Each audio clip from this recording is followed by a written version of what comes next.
And finally, new rule, America must get off the space tit.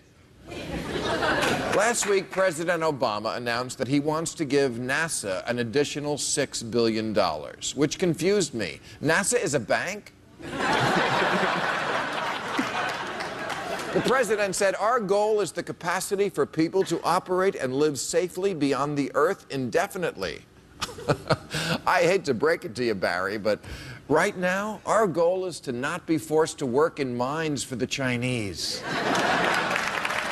Now,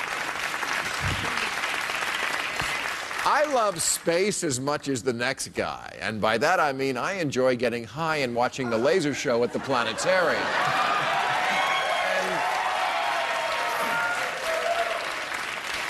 And a colony on Mars sounds intriguing, but how about first we send a manned mission to Detroit?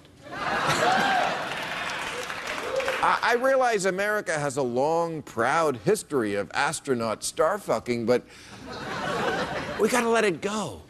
Because for every dollar this country spends, we only take in 61 cents these days. We have to cut the budget somewhere.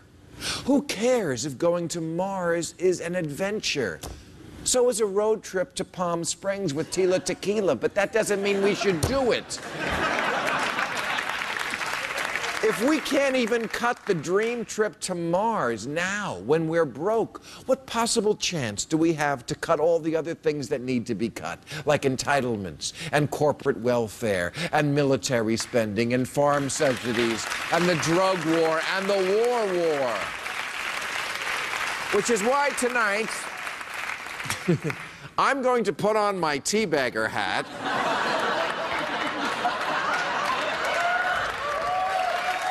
Thank you. And admit they are right about one thing. We have to bring down the national debt. It's insane what the debt costs America every year. We pay about $400 billion just in interests. That's almost as bad as having a credit card with Capital One. But the problem with the Tea Party movement, besides their almost universal rejection of dentistry,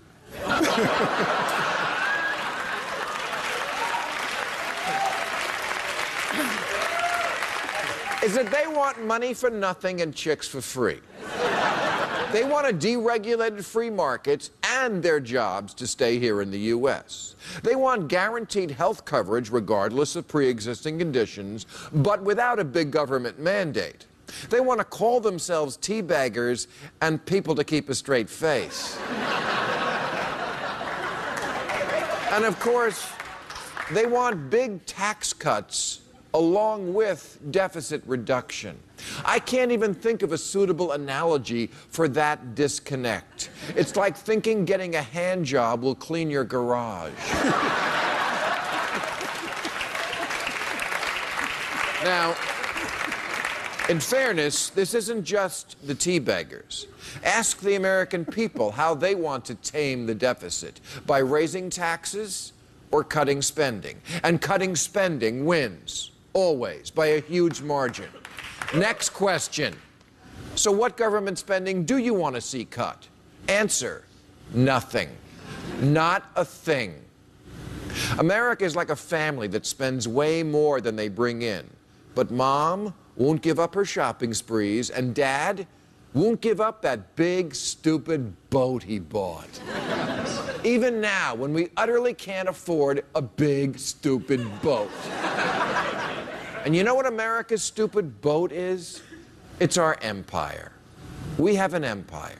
We have 500,000 of our troops in other people's countries all over the world. That is our boat. And maintaining that empire and everything that goes into defense costs us about $1 trillion a year, most of which goes to fighting the Russians in 1978.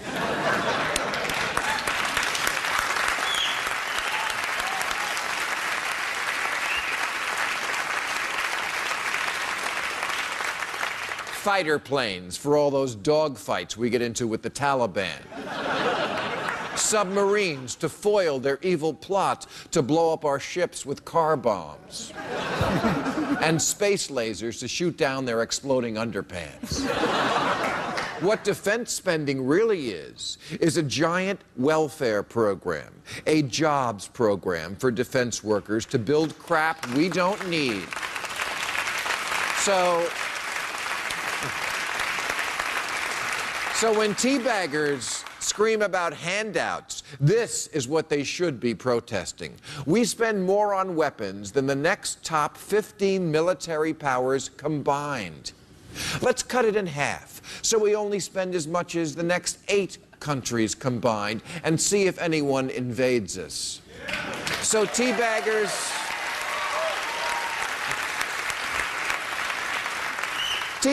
if you'll look into that, I will believe you really are, we the people, what about our grandchildren, patriots. But if you're unwilling to cut defense and give up the empire, you don't really care about the debt. And you have to admit, you're just a racist, sore loser. Here's your hat.